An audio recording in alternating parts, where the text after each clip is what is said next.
I really, really thought that having a kid go into high school was going to be amazing because I was like, this is great. It means I never have to talk to another group of parents again.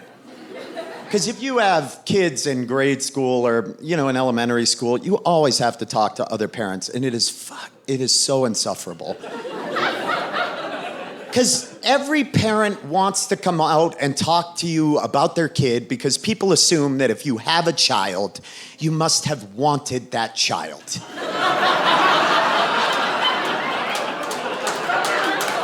And a lot of you in here are laughing. And then I had the courage. That is a gross misunderstanding of parenting.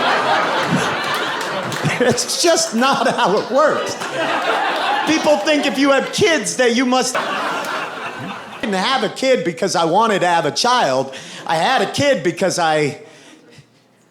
you know what I mean?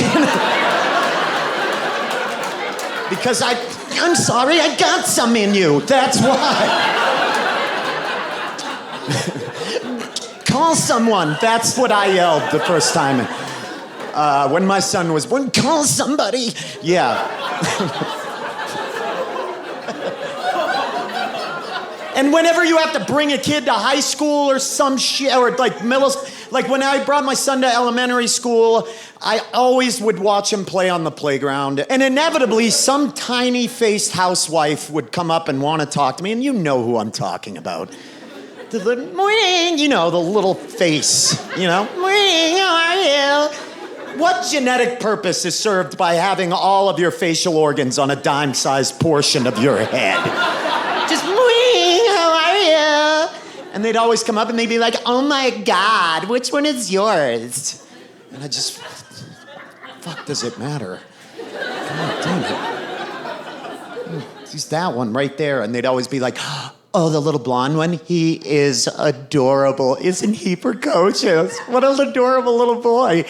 Every goddamn morning, the same conversations all the fucking time. It just drove me nuts. Just once, I wanted a mom to come onto the playground and just give me an honest review of my child. You know what I mean? Like have that mom come on and be like, morning. And I'd be like, yeah, hey, hi, yeah.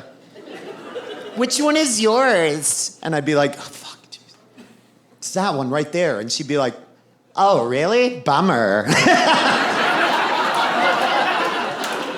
And I'd be like, what the hell did you just say to me? And she'd be like, I don't know, it just looks like he's limping into life. And I'd be like, he is a bit tentative. Yes, he is. And I'd be like, what's your name? And she'd be like, my name is Kelly, hi. And then we'd laugh and sip warm peppermint schnapps from a flask that looks like a flashlight that she's been keeping in her kid's backpack like a fucking psychopath. You know what I mean? And I'd be like, why peppermint schnapps, Kelly? And she'd be like, it tickles the bones in my little face. And I'd be like, why is your face so little? And she'd be like, doctors don't know.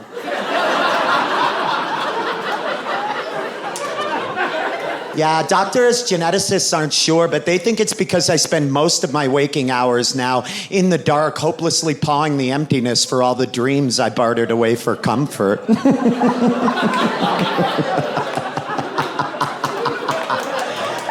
Just got annoying, but I never stopped them. So I figured out a way, and if you all want to do this, if you have young kids, you want to keep other parents away from you.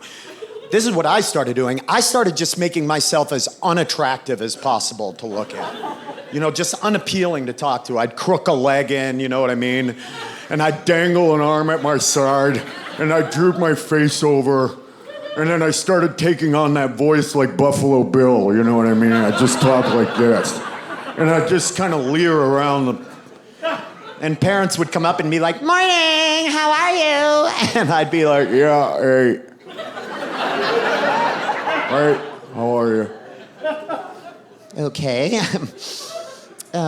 Which one is yours? And I'd be like, he ain't here.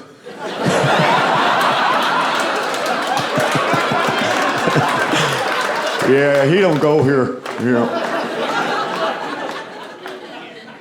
Okay, so what the fuck are you doing here? And then I'd be like, shopping.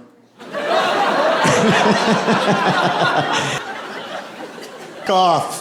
across the softball field.